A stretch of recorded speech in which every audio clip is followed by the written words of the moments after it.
Assalamualaikum warahmatullahi wabarakatuh. Salam jumpa kembali teman-teman. Tentunya bersama saya Ref Nugroho Rahman di mata kuliah Studi Kelayakan Bisnis SD Surakarta. Oke, kali ini kita masuki pertemuan yang ke-8 ya, mengenai aspek ekonomi dalam sebuah studi kelayakan bisnis. Nah, tujuannya apa?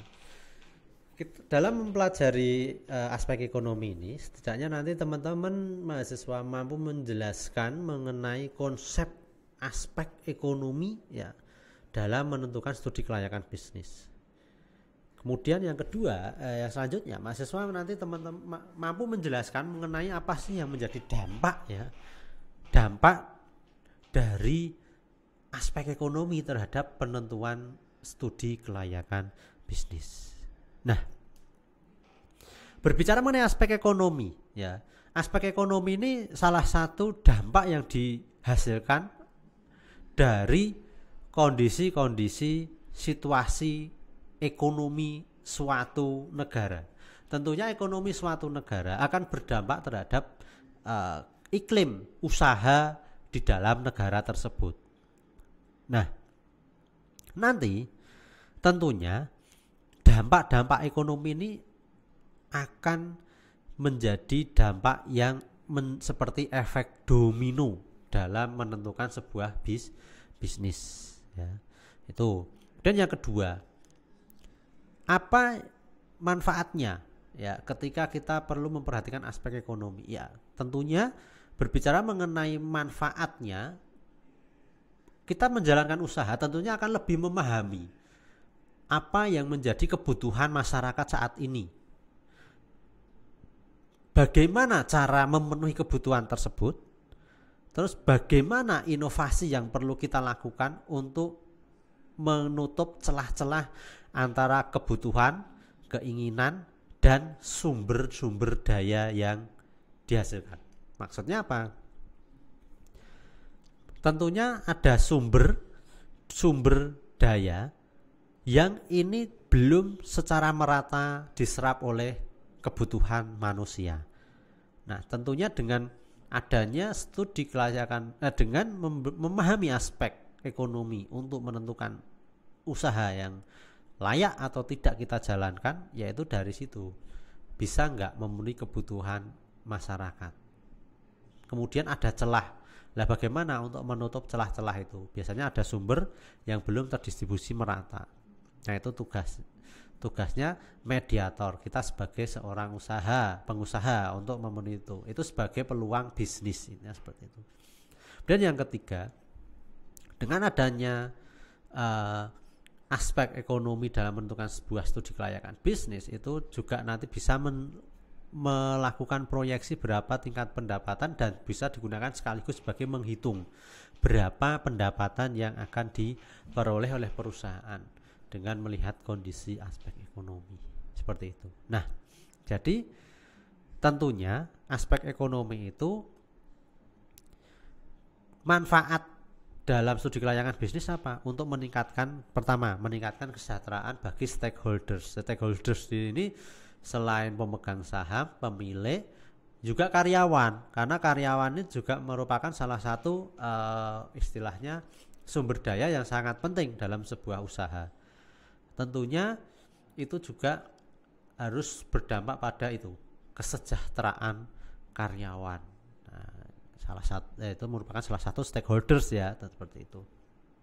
Nah, kemudian bagi user atau pengguna tentunya akan meningkatkan pemenuhan kebutuhan pengguna. Ketika ada user yang membutuhkan produk, kita bisa mensuplainya, itu tentunya akan membantu pengguna dalam memenuhi kebutuhannya.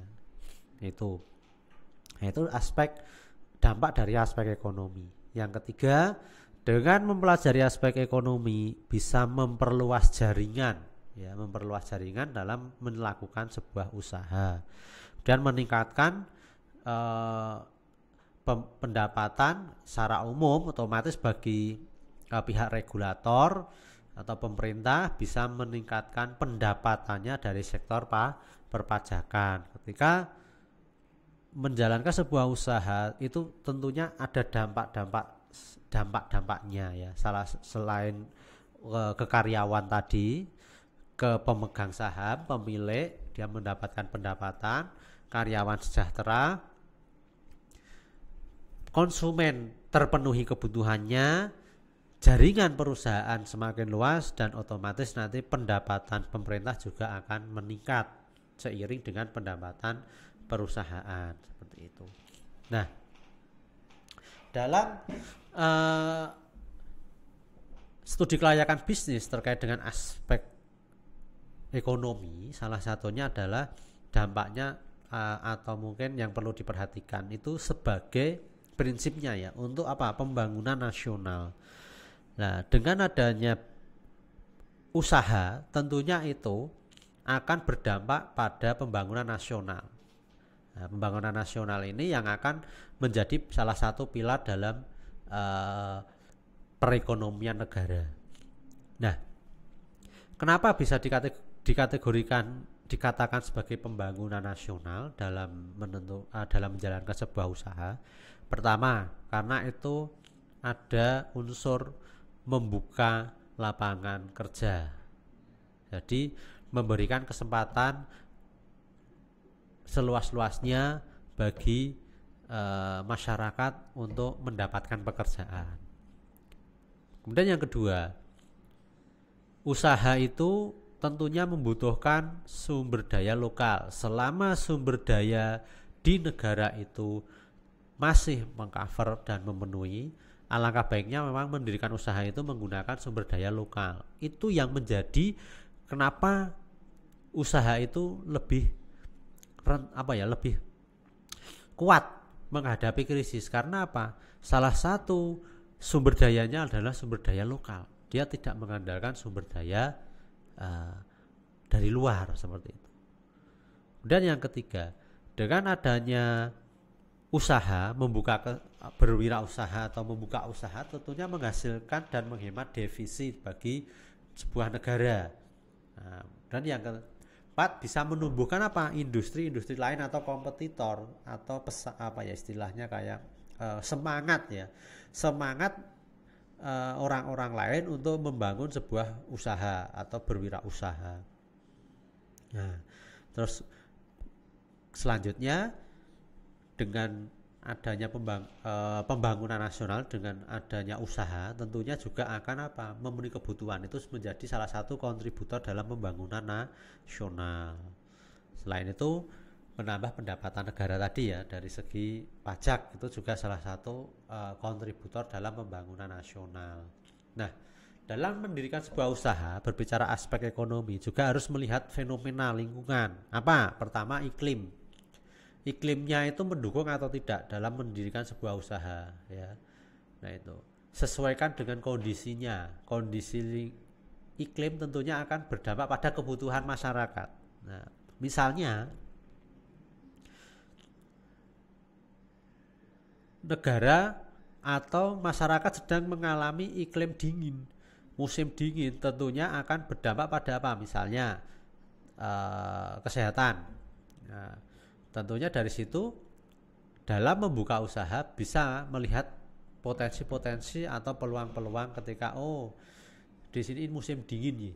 Musim dingin berarti biasanya nanti yang sangat dibutuhkan oleh masyarakat misalnya jaket. Otomatis nanti perusahaan garment banyak memproduksi jaket.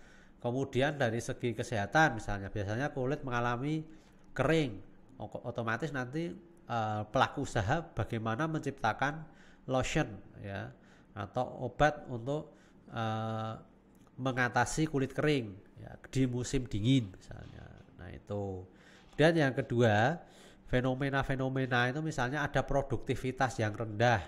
Nah, itu tadi itu nanti akan berdampak pada kebutuhan yang belum bisa dipenuhi. Ya, itu antara kebutuhan dengan sumber dayanya itu dengan produknya itu belum mengcover. Karena produktivitas rendah. Nah, itu perlu lihat juga ya, dari itu dampak dari produktivitas ya. Kemudian kapital modalnya sedikit ya.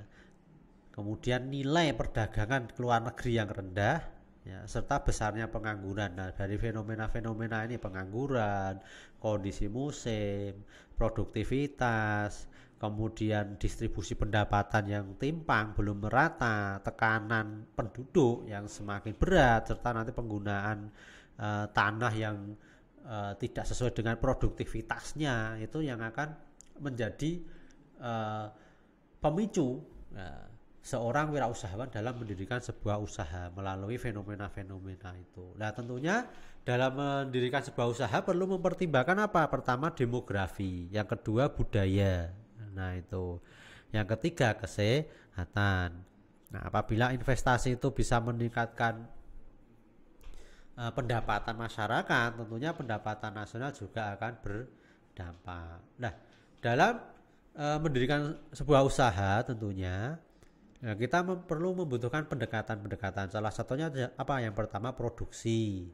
Ya, berarti bagaimana nanti cara memproduksi itu dengan efektif dan efisien mungkin. Pengeluaran juga sama ya. Pengeluaran itu bagaimana kita bisa memproduksi, mendirikan usaha dengan efektif dan efisien, serta nanti pendapatannya bisa maksimal seperti itu. Nah, jadi tentunya dengan mendirikan sebuah perusahaan ya, atau mendirikan usaha itu aspek ekonomi akan sangat berdampak ya. Yang pertama misalnya lingkungan itu sebagai dasar pengambilan keputusan. Misalnya dalam mendirikan sebuah usaha itu perlu memperhatikan analisa dampak lingkungan. Nah, lingkungan itu bisa masyarakat sekitar kita mendirikan usaha. Misalnya ketika kita mendirikan usaha menghasilkan limbah, bagaimana pengelolaan limbahnya. Nah, kemudian bagaimana menjalankan usaha tanpa merusak lingkungan, menjamin bisa berjalan lancar tanpa merusak lingkungan, dan memiliki kontribusi terhadap pemerintah. Nah, itu tadi aspek yang perlu diperhatikan dari segi ekonomi. Mungkin itu dulu teman-teman untuk pertemuan kali ini. Saya lanjutkan untuk pertemuan berikutnya. Saya akhiri dulu. Sekian. Assalamualaikum warahmatullahi wabarakatuh.